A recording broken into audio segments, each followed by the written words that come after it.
Now, who better to join us on the program to give us more information on this endeavor but the MD CEO of Parisia Publishing, who is the head judge of the Channels Book Club Prize for Literature, Azafi Omoluabi Ogosi. Thank you so much for joining us. Thank you, too. First, well done. It must have been a tough job.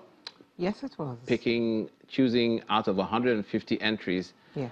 You whittled it down to the 10 best. Yes, how was the criterion for you to come to that decision? Okay, we basically looked at 5 structures, and that's grammar, fluency, coherence, and so there were 5 categories, and then we had to score based on these categories. And then, so after that, we had to, from the whole lot, then we had to whittle down again to the top 15, and then we whittled down to 10. The task to get to that you gave the entries of the students who participated was they had to review a book, basically, yes, by Jowo Ile. Yes. What was your perception of the standards of literacy and education of the students? Okay, we're really impressed because, while there's a lot of saying that Nigerians don't read and people have been going on about this, the quality of writing for at least the top 15 was very good. I mean, we had a difficult time choosing because, there were so many people who paid attention to detail, who had read the book, and then, so the writing was good. The standard was really good. What was the age range of the people that won? The youngest was 13. 13. The youngest was 13. The oldest was 16. And how do you think we can advance the literacy levels in the country and especially encourage a book reading culture in the age of the internet and social media, where a lot of young people would rather watch a video on a social network than pick up a book? Okay, this is going to go 2 ways. Schools should have creative writing subjects.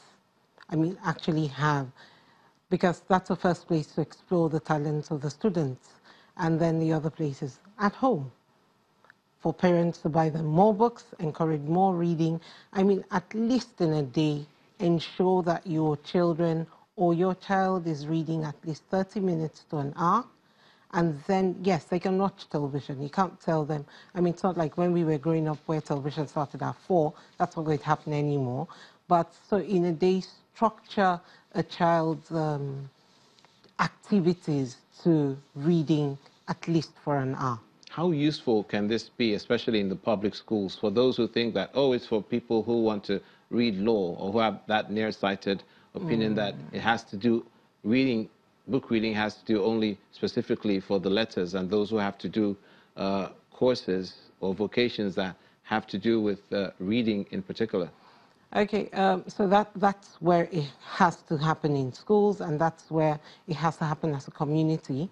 And that's when we have to come in together to say, okay, there's a lack in the understanding of what reading, writing, and this creative aspect does, and it's not tied necessarily to the course the child will study, but goes beyond.